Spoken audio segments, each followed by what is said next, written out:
Shalom upon all the children of Israel and Judah forever. Let me tell you why I believe in polygyny. Now, polygyny is different from polygamy.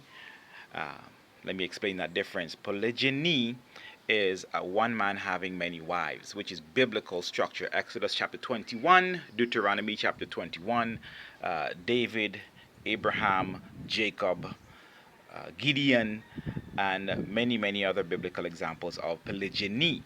Polygamy is when a woman have many different husbands. Polygamy could include woman being with woman, which is destroying St. Lucia, America, a lot of the world today. This sodomy, this LGBTQXYZ community is destroying the world, and the reason why St. Lucia will be destroyed. Yes, St. Lucia is going to be destroyed for all you women who are out there having sex with each other, for all you women who have different men all at the same time. Polygyny is the biblical structure of marriage. Now, all men, let me say, all men are not called to do that. There are alpha men, there's beta men. Alpha men are the more men that can handle 2, 3, 4, 10, 20 different women. Beta male can probably only have one woman, or he might be a eunuch or a virgin.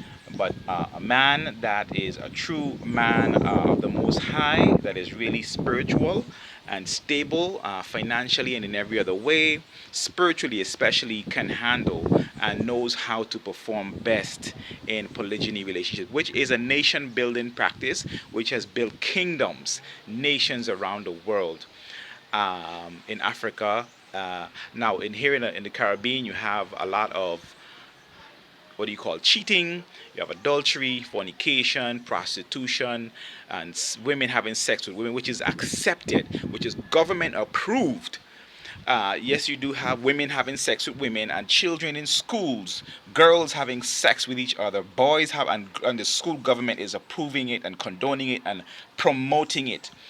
And so the monogamous relationship, man, one woman, has destroyed the whole Christian faith and religion, has destroyed the true path, the real way of the Most High.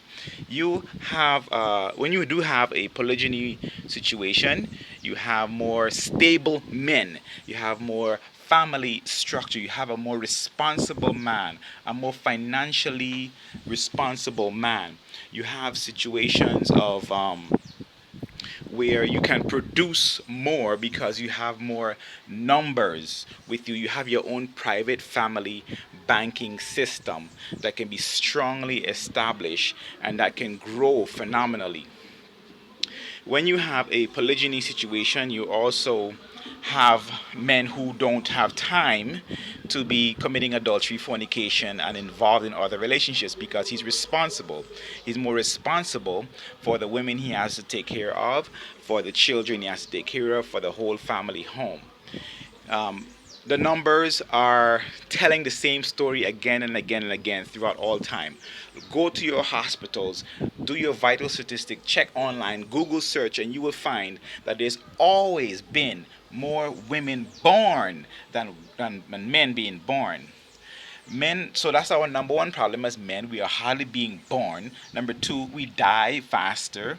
Number three, a lot of us more in prison than the numbers are of women in prison. So you have population societies everywhere, every nation all around the world, where there are much more women than men. And so it makes more sense for people to practice a polygyny society rather than a monogamy. Or what is going on now is the LGBT crap, which is sending many of you to hell. A lot of you will go to hell, especially you Christians, for not speaking up, saying nothing, and allowing and promoting and letting your boys have sex with boys and girls have sex with girls and multiple partners and all this sexual immorality. All of you will perish and go to hell for that. Yes, I said it, and I have no regrets. That's exactly the truth. And now you heard it, you know exactly what's going to happen to you. For those of you who want to do right, you should highly consider a polygyny society because it will promote, like I said earlier, stronger financial responsibility. You can have a private family bank. You can accomplish a whole lot more in your desires in life, to possess land, to have houses, to have businesses, family businesses, especially family businesses, because you have more numbers that working hands that can produce more and make work much more lighter. When you have a polygyny situation, you have an institution. That's what it is. It's an institution. It is the way that you have a structure for your whole life plan, your health, your finances, your education, your spiritual grounds, and almost every other area of life. There are a few people who know these things, Rastafarians in the community. Some of them do that, some of them don't. You have Muslims who practice polygyny, and most of those who do are much more successful than those who don't. Now, women, you're the ones that have to make this thing happen, because jealousy, there's a law of jealousy, and that's why there's a law of jealousy in the book of Leviticus. And the law of jealousy only applies to the man, it never applies to the woman. Also, let me add this in, that the word adultery, every time you look in all scriptures, and when I say scripture, it includes the Dead Sea Scrolls and the Apocrypha, everywhere, even in your traditional King James 66 books of the Bible, you have the word adultery only applying to the female. It never is applied to the male. If you can find that, let me know. But you don't see that anywhere in scripture. You also have this sodomy that is legalized and that's really destructive, and it does not happen in a polygyny society, in a polygyny institution, in a polygyny family structure, which is biblical. Now, I'm going to continue talking about this because it's a large topic and I can go deeper into many more details. And so please follow if you are interested in hearing about this topic or considering to change your life. Why to consider a polygyny, not polygamy, not monogamy, but polygyny family structure, which is the biblical structure. Let me give you a few scriptures to look at. Exodus chapter 21, Deuteronomy chapter 21, Matthew chapter 25, where Christ himself is getting married to 10 virgins. 10 virgins. His second coming is compared to him getting married to 10 virgins.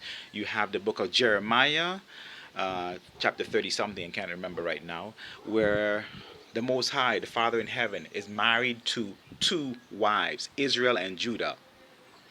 You have David, who had many wives. You have Abraham, you have Jacob, and these are the fathers of faith. These are the role models, the examples to follow. You have Gideon, one of the greatest battle warriors of all time, had 70 sons and many daughters that was just countless. You have many examples of polygyny marriages, which is the covenant. Now, the covenant is important. You have to have a covenant first before you have sex, and that's the problem with a lot of us today. We want to have sex like wild animals and have no commitment whatsoever. You don't have that in a polygyny. People who practice monogamy are wild fornicators and adulterers. Most of them never get married as virgins. They always have sex before marriage, which is sinful and will be condemned, and they will perish and burn in hell for that too.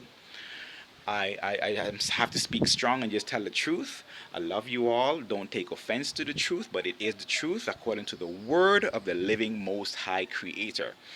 And so I want to make it clear where I stand on this issue, because the world is being destroyed. It's about to be much more, well, it's going to be destroyed. Just let me just say it.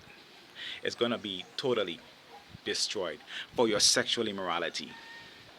Until you learn to respect the covenant of marriage and practice the laws of the Most High, then nothing good will happen. Until next time, shalom upon all the children of Israel and Judah forever.